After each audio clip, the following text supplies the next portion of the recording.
As automotive sector has been on an off-road experience for some time now. Growth challenges during 2018 caused by lower credit availability, tepid demand and reduced discretionary spending hurt sales, and just when the industry was expected to recover, the pandemic lockdown started. But what was a tale of resilience is now a tome of resurgence.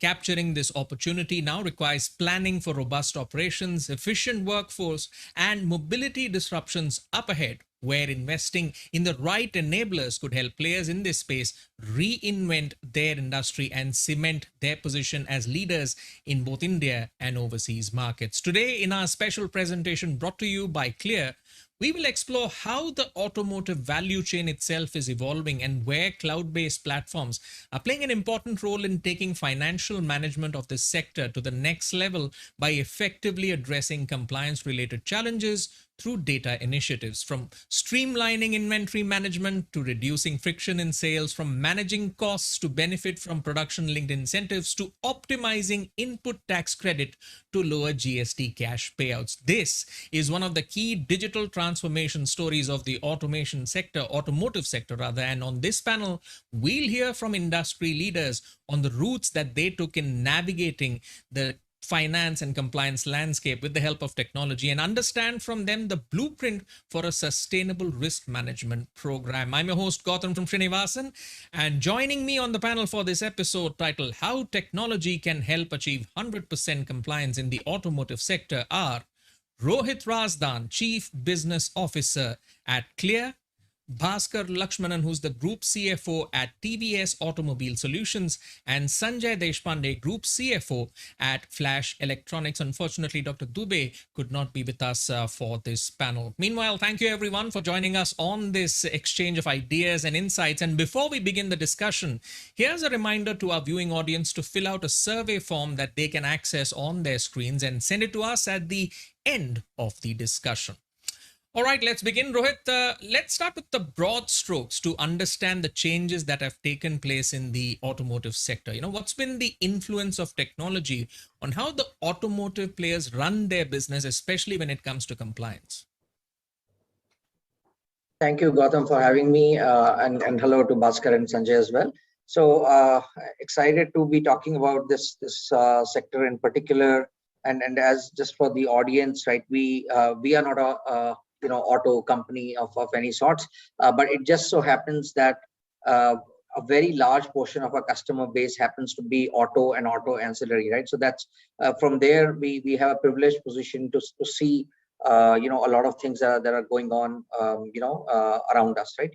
So I think the first thing I would just mention is, like, if you broadly see the auto industry in India, right, it's actually been a reasonably well organized industry, right, compared to many other, I would say, segments of the economy, right?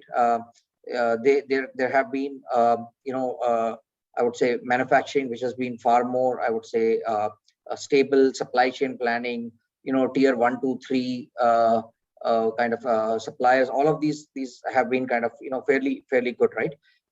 So I think the starting position was fairly decent, right? I think now what we see happening, and we see this happening in our own customer base, right? So we started off with some of the largest tire manufacturers and engine component manufacturers of the country, right?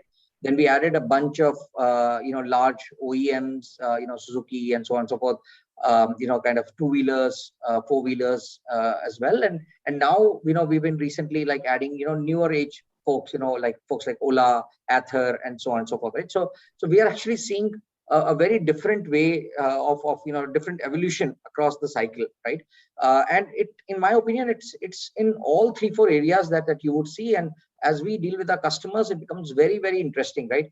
It starts from, like, honestly, R&D and their orientation towards product. Different companies have very different orientation. What we see is fundamentally we are coming to an age where auto industry itself is imbibing modern technology and software for the first time, right? So there's a bunch of things that are changing over there, right? I see a big change that is happening on the supply chain as well, right? So I think advanced analytics, and we've been like very surprised and pleased by like the amount of analytical thinking that we see happening with a lot of our our customers at this point of time, because they realize that all this data, which is now digitized, can tell them a lot of things that they've always wanted to know. But sometimes, like between want and availability, there's the gap, right? So I see analytics coming in very, very sharply. It's coming on supply chain planning side, inventory optimization side, kind of communication with vendors, distributor, all of these sides as well, right? And then there is a whole lot of, I would say, digitization towards customer facing digitization, right? That we also have started to see happen, from lead management to sales funnel management and so on, that we are trying to see, right? Closer to what we do, which is in the finance area, right? I see, taxation, compliance, financing, all of these things, right? Changing very, very sharply. Thankfully, in the automotive space, there was never a situation that there were no ERPs or and so on, right? So this industry has actually been blessed from having, like, especially after Maruti and so on, some of these things kind of in the past, right? They have a lot of systems, but these systems are now changing rapidly. And I think, this whole India stack, what we call the digital India stack, a lot of these things are now being, I think, absorbed into the auto sector, right? And especially given the overall low margins in the auto industry, right? Like somewhere between 5% to 10%. I think people have started to become a lot more careful about, the 2%, 3%, 4% tax credits and so on that they also leave, right? And that responsibility is falling to the finance function itself, right? And they are doing some things in-house, some things they are doing with their vendors, suppliers, and distributors, and how to orchestrate with them, right? And that's where we see a lot of, in general businesses going, but auto industry to actually make that leap, because they have 2 or 3 tiers of organization as opposed to many other places. So this is my starting points. Absolutely. And we'll expand on those themes later in the discussion. But again, as they say, data is the new oil and it's fueling the enterprise. And we need to see what's the growth destination here. We have 2 CFOs with us in the panel with their respective organizations, TVS and Flash Electronics. So let's expand on what you said, Rohit, on how the industry itself has changed. And let's hear from our CFOs as to how the nature of business has changed and how compliance, financial optimization, and everything else have panned out. Baskar, we'll come to you first, and then Sanjay, how have you, say, used the power of technology to reduce the burden that comes with being a CFO, considering the role itself has evolved? And, what are the bottlenecks that still need to be addressed? Thanks, Gautam, and thanks for inviting me to this panel. So first, to take what's happening in this industry. So I'll take that part first. While I was also in dealership business for some time, the technology has completely what we call as a disruption. I think you spoke about it, Gautam. So auto sector has witnessed that. And we are moving from, actually the base is the customer is deciding just sitting at home, and including the vehicle purchase, starting from vehicle purchase, from real showroom to the virtual showroom, and then from real driving to the virtual driving. In both in commercial, also commercial vehicles as well as passenger vehicle. Passenger vehicle, it is much more. Commercial vehicles are also happening at the same pace right now. So the industry is going through real disruption in terms of technology in the hands of the customer. And in TVS Automobiles, we are actually in end-to-end customer service. Including the product, automobile parts sale, and insurance, and there are quite a lot of things which we do. What is happening today is that from breakdown to a preventive maintenance. So, which is what happening in the consumer, in passenger vehicles, where it comes with an artificial intelligence, or it says you must have got it, when you use your car. Like, your oil is due for replacement, or there's a need to change your your tires or whatever it is. Those things are happening in the industry today, and every car comes with a certain level of automation, kind of which we can read, and that is what the technology changes which is happening in the industry. Now, the question when it comes to the finance part, whether we are there up to that mark, it's a big question mark. And there is a big challenge. And starting with the GST, especially the input credit and then reconciliation, is something that while we have traveled some distance in terms of employing a local developed software to understand this part, which is very critical, because otherwise we lose the input credit, which is a very, very critical one, and which significantly affects the working capital. In fact, if we take a step back on the customer way of behavior has changed the financial modeling of the business.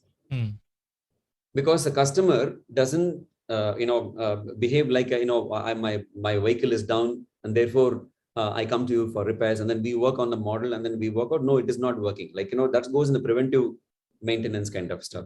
So all the things have changes in the working capital or financial modeling of the company. From compliance perspective, GST is a big nightmare, which we are trying to handle. And recently we have, we are moving into an ERP where I don't want to name for the sake of privacy and other things, but we are trying to address the entire kind of compliance through that particular integrated one, because we are spread across India, and we are one of the largest companies in terms of automotive solutions, both in India and the UK. So we are spending money on the technology part from the financial compliance. And the number of statutes and regulations that a CFO has to go through from the financial compliance, it's quite large. The numbers are, if you go to Google, it will say some 65,000 statutes or whatever it is. I mean, the numbers are phenomenal, actually. So the biggest challenge that we are trying to address is to get an integrated ERP solution, which will address the commercial aspects of GST kind of stuff, and to take our levels to a different, all the financial compliance responsibility a CFO handles.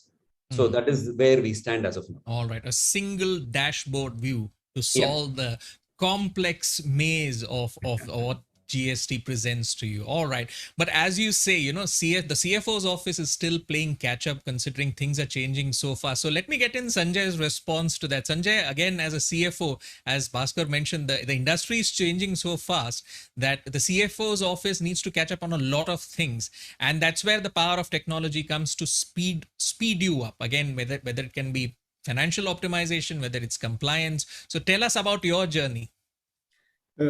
Thank you, everybody, and for inviting me on this panel. I would like to say that post-COVID, there has been a lot of buzz around digitization, AI, ML, blockchain, and all host of technologies. Well, suddenly, as if this has been born yesterday and everybody's trying to adopt immediately. I think the technologies have been present for a few years in the past, but maybe COVID is helping us and has put in such a situation that we are forced to adopt those technologies, maybe which would have done in 5 years down the line. Now we are adopting immediately.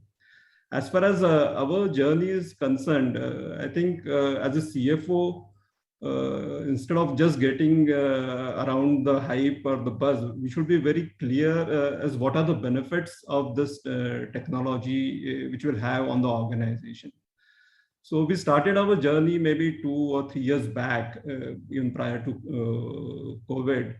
And I think the thought process within our leadership team and myself was the digitization basically will help us on 2 or 3 major parameters. The first one being bringing transparency, and more important is the rule-based transparency. In the sense, the entire organization knows what's happening in the organization, each department, each plant, wherever what is happening at a seamlessly. There is a total transparency in the organization. Second, it helped us in improving the efficiency, in the sense that digitization helps in disintermediation of the process. Today, what happens in the legacy system is that there is someone where the data is captured, then there is a whole set of legacy system or people who do the massaging of the data in Excel, spreadsheet, or some other softwares. And then the data comes to the top management. One is you lose time and you are not even sure of the accuracy of those data.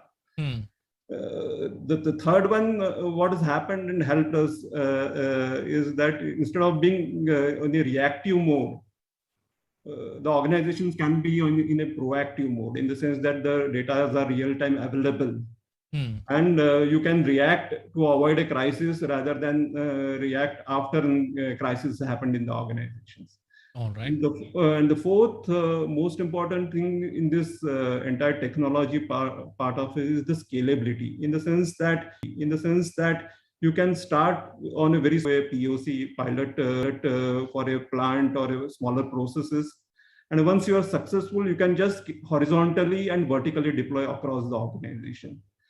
So if you any initiatives you could point Flash Electronics, where, as Baskar mentioned, they are using a sort of a single dashboard for, say, compliance. Any specific initiatives you could list out for us as to what's happening at Flash Electronics to address these 4 key issues that you just mentioned? Yeah. So what we have done is the other way around. We have not gone on a entire solution which gives everything in one package.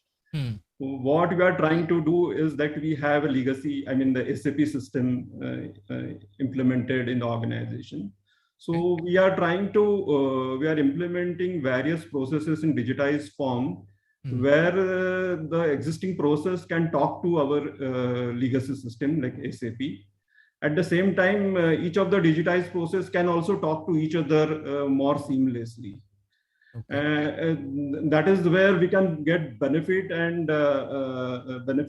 the digitization. At the same time, we continue with our existing processes, and that helps us in also reducing the lead time for implementing those processes. So what we have done, I will say there are 2 or 3 processes which we are implemented or partially implemented. One is the as Baskar mentioned, we have so many compliances to do, so many rules and regulations to be followed, and there are a lot of penalties if you don't do it. So we have implemented a legal compliance digitized software, which is on a cloud-based platform, and which help us to monitor all the company law, labor laws, exchange regulation, a host of all the laws. In fact, my experience has been that while implementing that software, I realized that definitely India is not an easy place to do business.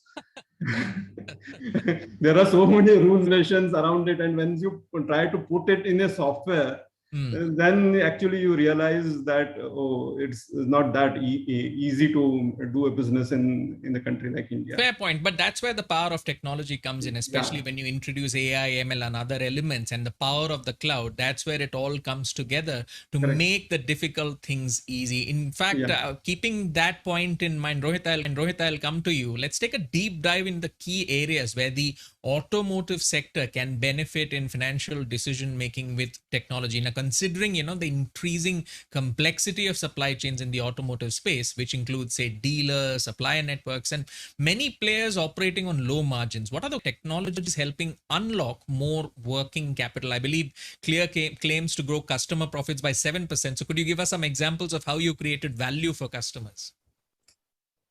Absolutely. So I think there are see, firstly, I'll just, before I even deep dive in that particular question that you asked, right, I'll state a broader position, and it's probably a lot more aggressive position that people are willing to take at this point of time, right? We believe that GST, right, and I was mentioning it somewhere else as well, that I believe we are in a 10-20 year journey of our getting regularized and various things. From today it was, yesterday it was GST, today it might be invoicing, tomorrow it may be labor laws, day after tomorrow it may be ESG compliance and so on, right? We are in that 20-year period, right? And we are probably like 3-4 years into this, right? So our opinion is, as I think Baskar mentioned some time back, right, is, you have to like run towards technology, right? Not like let technology catch up with you, or, I think the more you embrace technology fully, right? And technology is like not just, a particular tool or whatever, right? It's also mindset of people who are embracing it, a mindset of leadership that says, hey, is an Excel review okay? Or do I want to see that dashboard, right? Otherwise the dashboard and Excel don't talk to each other. People keep looking at Excel and dashboard is saying something else, right? So there's a lot of things that are required, right, to adopt. But once you adopt that technology, right, after that, every other change becomes easier, far easier, right? I think Baskar also has some questions. So I think that's my first view, that the embrace actually has to be a lot more robust than what we see at this point of time. Right now, coming to specifically in the areas that we are closest to, what can we help do? Right. I think first is this whole taxation and input tax credit thing, right? And deep diving into that a little bit, right? See, in India, the net margins for OEMs are, call it like, high single digits to low double digits kind of area, right? For the component manufacturers, again, I know there are some exceptions, but in general, it is in the 5-7% kind of a range, right? In the US, like some of these are even lower, right? Like 3 to 6, 7% right? So I think, broadly speaking, the Indian auto ecosystem, like at the start off, is relatively speaking efficient compared to the global markets. At least this is what we have seen, right? However, the margins are under pressure, right? The second thing also is, if you look at all, at least the fuel-based vehicles and so on, that right now, right, many of them have the highest taxation rates, right, with like 28% and so on, right? Which means there is actually a fairly large amount, right? So low margins and high GST rate, right? That leads to overall the risk on your working capital that Baskar also mentioned, right, is actually amongst the highest in terms of the industry, and which is why our opinion is there's so much adoption happening of our technology, right? Like it's not like this particular sector is in love with our technology, other sectors hate us, right? It's just that their pain points are more, right, more pronounced compared to many of the other things, right? Absolutely. Like one example is, say, businesses are facing delays or losses in tax credits owing to supplier defaults, and I guess that's where digitization can come in and address that issue. Correct. And I'll also like see what is happening is when you look at input tax credits, right? And by the way, also the other thing about the auto sector, which is also mind-boggling when we look at our own data, right? Like an average customer that we have, right, has got like somewhere between like 700 to 1,000 vendors, right? And they have like 300 to 500, people on the forward chain, right? Distributor side, dealer side, and so on, right? It is a very, very large number of people to deal with, right? Now, what happens is, in our opinion, input tax credits, right? Everybody gets to the first 80%, right? Because we have good compliant folks and everything, right? Then the tail comes in, right? Tail comes and breaks everything, right? People get tired of following up beyond a point with that, right? So you need automated reconciliation technologies. You need automated communication technologies. You need automated payment and penalty or whatever, some sort of enforcement mechanisms. Only then you are able to force good behavior across your whole ecosystem and not leave kind of, pennies lying around on the floor in a low margin industry, right? So I think that's one thing that we do, and we've made specific some products which allow these fuzzy matching, fuzzy logic, and so on to and the reconciliations to happen very, very fast, right? The second thing I think that we are also now kind of heading in, right, is that there is newer forms of financing also that we see coming, right?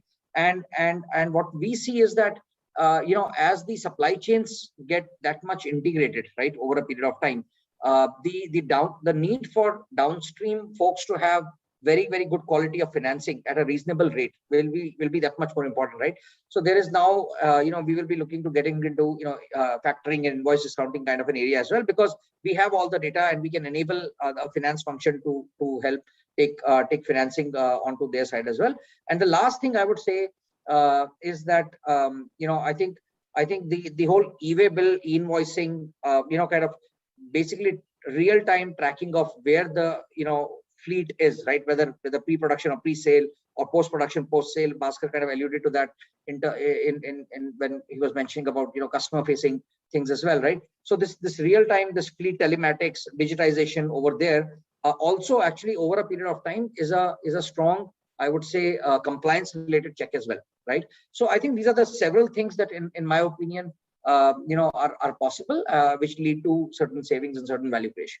All right, Baskar, let me get your response to some interesting points which Rohit has brought up. Again, as he said, it's opening up new avenues, whether it's coming to financing it or whether it's coming to the infrastructure play itself. But at the end of the day, it's delivering the value to customers. So we are seeing, say, automation make things smoother for your internal processes, whereby at the end of the day, the customer finds that they receive a service much faster than they expected. So tell us more about these value enablers which are coming into the ecosystem. Yeah, so thanks, Gautam. Yeah, right. Rohit pointed out. So we moved from a traditional business of distribution business into a platform-based business. So that is where the TVS Automobile Solutions went completely in a different orbit.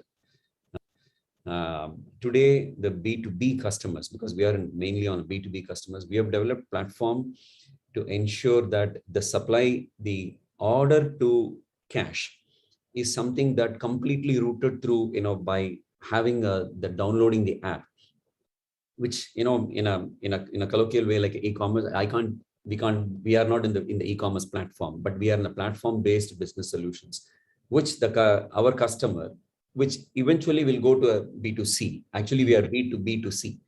So when we do that, the cycle has so improved and matured, and it is getting so mature that we are seeing a significant impact on our supply chain and our working capital impact. Because when I joined, it used to be the working capital as percentage of revenue used to be so high, more than 25, 20, 28%.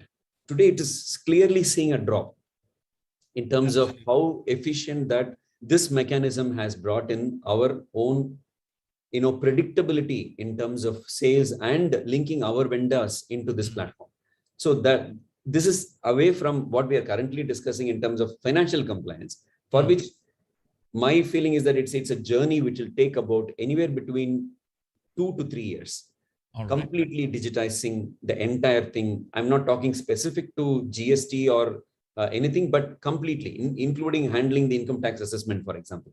So I have seen in that period, we could unlock more value as these compliance measures also get digit. Fair point. Sanjay, let me bring you in at this point. What's been the impact of digitization on supply chain finance, and how does it help you reduce the cost of capital of the company? Because as we discussed, it's a low margin business and there are margin pressures. So what are your thoughts on how technology works for you in terms of, say, improving your supply chain from the finance perspective and, say, reducing the cost of capital for the company?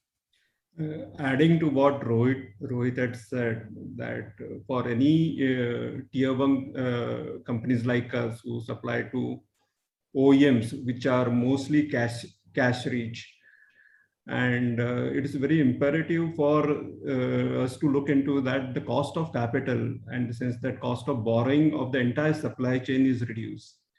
In a sense, today, the cost of borrowing for any across the tier one and below, or the SMEs, is exorbitant. I mean, very high, in the sense which you can see from the balance sheets of the banks, where their NIMs are 4%. Nowhere around the world the bank makes a NIM of 4%. And I think the reason behind the cost being so high, I will attribute to particularly 2 or 3 factors, in the sense that the cost of doing the business or cost of delivering a product, because it is done through a legacy way, it is not at all automated or not at all digitized, is high for the bank. So once you as a financing, if you tie up for a particular customer bill discounting and all, you are tied up with a particular bank. So there is very little room for a supplier like us to negotiate frequently. So there is less competition. And third, from the bank's perspective, the risk assessment is done on a generic way. But if you do a digitize, or if you are able to securitize the cash flow of the entire value chain, then the risk assessment can be more specific. And hence, the bank itself can bring down the rate of interest charged to those suppliers. So I think currently, for example, we are doing a bill discounting with a particular bank. Then typically the process is that we give our invoices, the customer, they take the confirmation from the customer through email or something. And based on that, they give us the financing on a, say, weekly basis. Here, I think the ecosystem has now developed in terms of, since GST has come in place, the invoices of all the vendors are already in the GST system. Then now the reconciliation has also started, in the sense that the invoices have to be matched with their goods receipt and invoices what the suppliers have made. So if that frequency increases, then the matched invoices will be already available in the GST with the GST authority.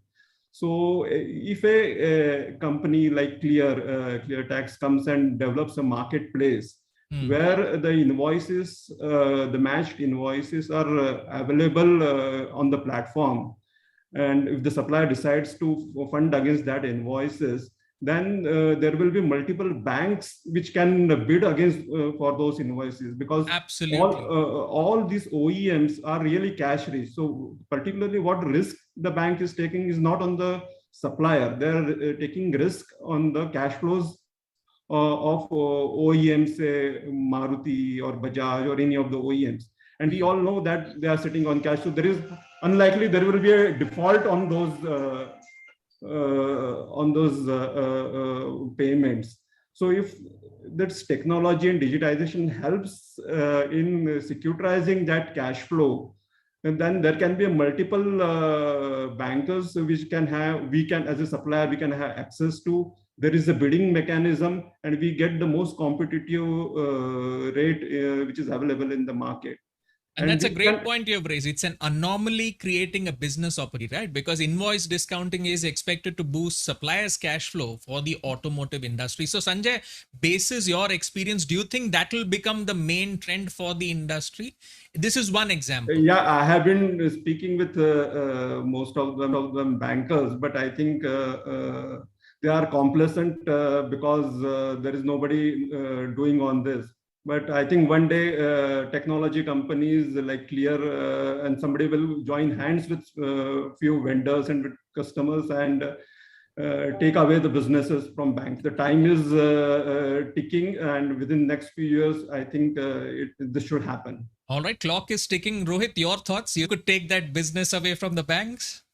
So I was like, there's some members of my team that would have just, would like to come and give a hug to Sanjay right away, right? So, okay, so fundamentally, right? Actually, if you see as much as we would like different people to do everything, right?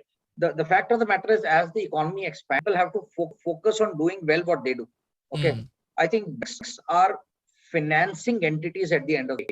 Right?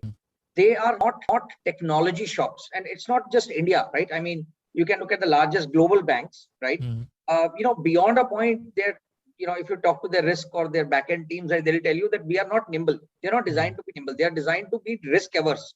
And technology fundamentally is not risk averse. It is fundamentally ask the question and improves, right? So actually, there's a big mismatch of DNA itself, right? Sanjay's point actually.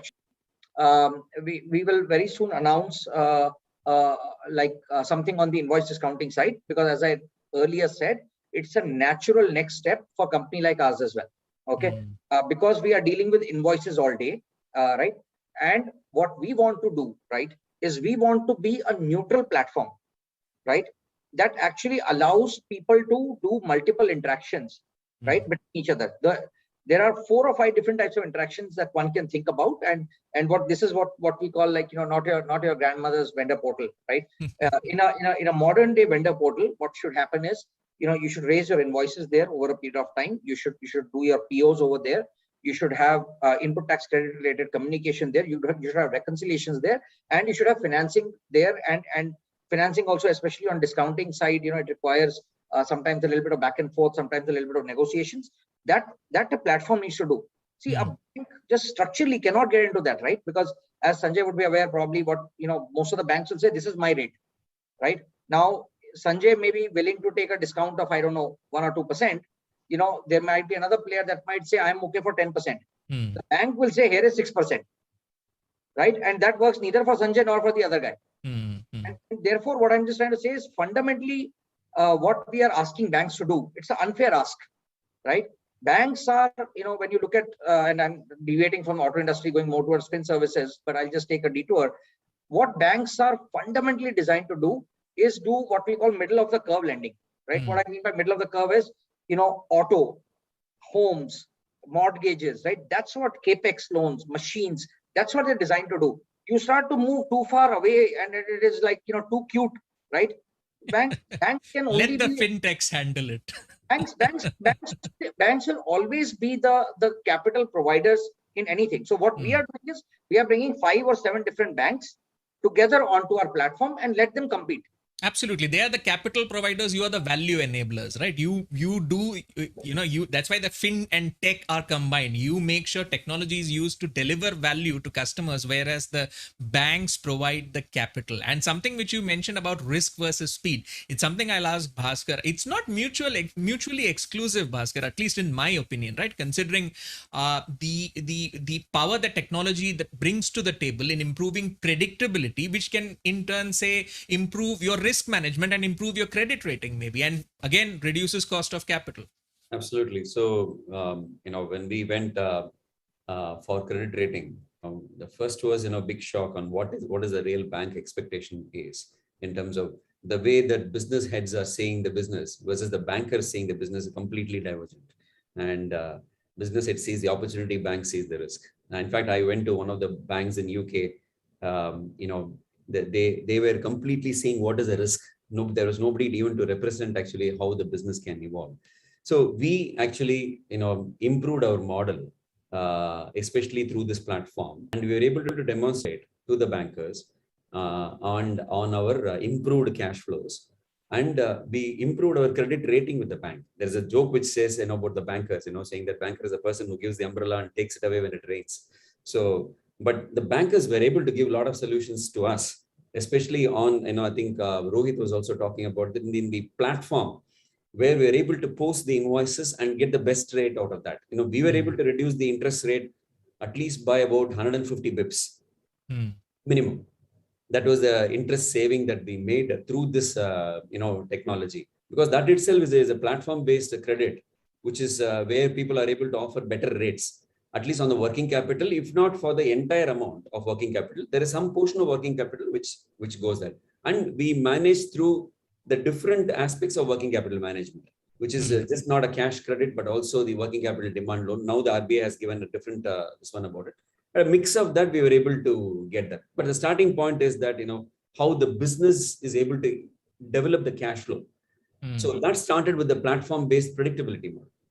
All right. But considering that you've been disrupted so many times, this sector has been disrupted so many times, we see that innovation is not exactly new for the sector. They find ways to be resilient. But the next disruption that's going to come from, say, the massive shift in the ecosystem to electric vehicles. So your thoughts on, what the impact could be when it comes to, say, again, financial optimization of the supply chain, and more importantly, say, anomalies in the GST structure that we discussed. How do things change now that electric vehicles and everything else will come? The government wants a lot of local component manufacturers to play in. At the same time, it's also encouraging more digitization. Are things going to get easier from here on? So I'll answer this from what business that currently we are in. We are into, the automobiles parts right now. And the interesting part is that, how the OEMs are going to be, impacted by this. But we are actually tying up with some of the electric vehicle manufacturers, interestingly, for actually, to service their vehicles, much before when it is coming, and also to use it to our supply chain. It's actually two things, because this entire shift from automobile to EV, I don't think that is going to happen immediately. That's a journey that it will go through. It is not going to. But till such time that you're setting the foundation. Yeah, we are setting the foundation, and we are actually integrating some of our supply chain into the electric vehicles. All right. Since we are looking into the crystal ball as to where things are headed, Rohit, how can technology solutions for financial management help this sector in planning for the future? What are your thoughts on this? Yeah, I think again,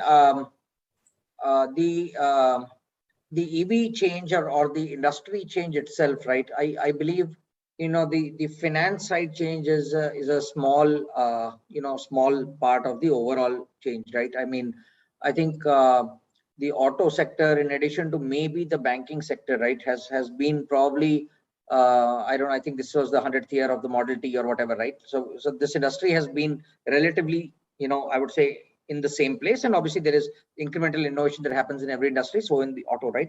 So I think the EV side is leading to a lot more interesting, I would say, downstream effects of business model changes themselves that I believe will happen, and then it will then force financial management of very, very different sorts, right? And we are seeing now, I don't know if yesterday or 2 or 3 days back, right? Like Tesla launched kind of their insurance, kind of pay as you go kind of insurance. Based on the data, it readjusts insurance premiums and so on and so forth, right? So I think sometime back Baskar was talking about B2B2C, right? I think, and that's how general actually, even like Unilevers and so on, right? They're all actually B2B2C companies. They all sell to distributor sells downstream and so on, right? So fundamentally they're cutting B2B invoices, right? And I think what will probably happen over a period of time, especially as autonomous driving comes in, maybe in India, it will take a little bit more time. But we know once India starts to adopt technology, it doesn't stop, right? It will adopt technology fully, right? We will be on the cutting edge of technology, TikTok, whatever it is. So I think what can happen is the auto companies' interaction with their own customers, people actually doing a lot more, part-time usage of cars, auto returning of fleets. All of these things will start to become, I think, very, very prominent in the next 5 to 10 years, is my opinion. Obviously, I have stalwarts here who have much better views, but at least from the reports that we read, right? When you think about the less than 1 to 2% going to, roughly 10% in the next 10 years of EVs, right? And within that, new levels of software coming in, new levels of value for the customer coming in, right? I believe like at that point of time, digital native companies will start to get formed in this space, right? And we already are seeing, right, they're digital, if you look at some of the other, Chinese and American companies, right? Like these are like completely digital native companies, right? And we believe those will be formed in this sector, who will say, okay, what is on my touch screen? What kind of software service do we have, right? Sure, tire and other things are also there, but those are taken for granted, right? The customer experience becomes a prominent thing. And at that point of time, right, the finance will need to completely evolve, because now you're dealing with the customers, right? You're not just dealing with a distributor, now you're dealing with the customers. The volume will explode. Your reliance on data will be so extreme at that point of time that, I think the full technology stacks at that point of time will change. So that's my starting point, actually. All right, let me get closing thoughts from both Sanjay and Baskar. Basis what Rohit has said, do you think your jobs are going to get easier, or are they going to get much more interesting and complex from here on, considering the entire ecosystem itself is evolving? Sanjay, your closing thoughts, and after that we'll go to Baskar. I think we are going to have very much interesting time and challenge ahead in terms of as the industry migrates from ICE to EV. At the same time, the competition hits up within the country from outside the country. So the entire supply chain has to gear up for this challenge. And I think digitization within the company and across the value chain, across the supply chain, and the visibility which we can get through this digitization, I think will be very crucial in terms of competing against the suppliers or companies from other countries. All right, Baskar, your closing thoughts. Yeah, so it is going to be more challenging, because the business changes are happening at rocket pace, but the rate changes, and everybody knows, I'm not commenting on that. While there are certain aspects of compliance are taking faster, for example, your e-invoicing, your GST, the other things which have happened much faster than what I anticipated originally, but they were able to do many things. But same thing, income tax has, of course, barring what we are seeing is the bug which is there, which is troubling all of us. But leave alone that, they are also proceeding in a very, very fast manner. But holistically, compliance will continue to be a big challenge. Sanjay spoke on a software which is which they are using for total compliance. I also experienced in my previous organization, some of the, it has about some 3,000 line items to be check the box. Mm-hmm. Now the 3,000 can go into 30,000, but unless and until the regulator, the government, and the technology part come together in simplification and rapid, digitization, will not be moving at a rapid pace. We'll catching up with the change in the approach. For example, instead of writing that I have complied with, I'll go and then check the box in the compliance matrix that yes, I have filed the return.